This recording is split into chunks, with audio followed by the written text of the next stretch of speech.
Hello there, and welcome to another A-Level Media Studies guidance lesson. We are looking at the NEA coursework today, and we're going to get started with researching websites and setting up your own basic website. So let's just take a quick look back at what it is you are creating here. This is a cross-media production, which means that you'll be working in a number of different media forms. Your main task is to create a number of pages from a magazine, but you must also create a website for this magazine. This will only be the home page and a second page, but it will be a live working website. The website should follow the conventions of magazine websites and should be clearly designed to match the magazine in terms of style and branding and audience point of view and so on. So this week's work is to research what magazine websites look like, how they operate, and to make a good start on setting your website up. So the first thing to do is to choose a magazine which is similar to your idea and find its website. Examine the homepage and briefly answer the questions in your workbook. So how does the website make it clear it is associated with that magazine? What is the main image on the homepage? What are the names of the pages in the main menu? And what social media links are there? Once you've done that and you've got a good sense of what that website looks like and how it operates, you need to create a simple sketch of your homepage. This will be very basic, but it should show you where your menu will be, whether it's at the top or at the side or whatever, where your masthead will be, what the main image will be, and how it will be seen on the page, along with any additional written content. This will be a very simple sketch, but it's important to have a basic guide for what you want your website to look like. With that done, you'll now need to set up your website online and create an account with Wix. You'll be creating your website using Wix, which is a very easy to use and crucially free online web design tool. You'll not be creating your full website just yet, but I want you to create your account and choose a basic template as a starting point and to create a very basic home page. So we'll jump over into Wix and I'll walk you through how to get started.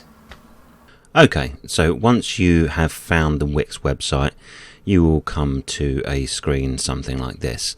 Obviously you will need to sign up first, so if you click on sign up and go through that process, you'll need to use a email account, you'll need to verify it. It doesn't take long. I recommend you use your school one, but it's not essential, but just make sure that you use one that you know all the details to. Once you've done that, you'll be able to log in.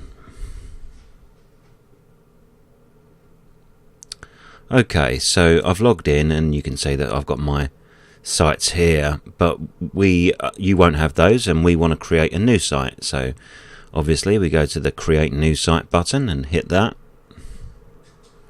and it asks you what kind of website do you want to create. So it doesn't really matter which one you choose. It'd probably be a good idea to choose one which is in line with your ideas. Don't choose blog, because that'll take you to a different type of site. So for the time being, I'm just going to choose a music website. Then you get two options. Let Wix ADI create a website for you, or create your website with the editor. Now we want it to be as customizable as possible because we want to pretty much build it up from scratch. So we're going to choose that option and choose a template. Okay, and then we get to something a little bit more interesting, and we can start looking at starting points or templates. So there's a whole load of templates here, which are just basic starting points. So don't really pay too much attention to the images on them and so on. Look more at the sort of the placing of the menu and the way it's all set out. I rather like this one, this rock music one, so I'm going to choose that. So I'll select that and edit,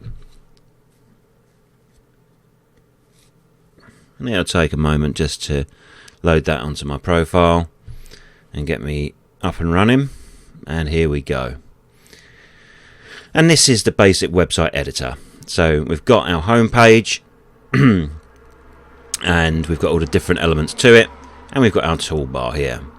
So all of these different elements, so we are able to move them around or change them as ever we like. So say I wanted to call that my site.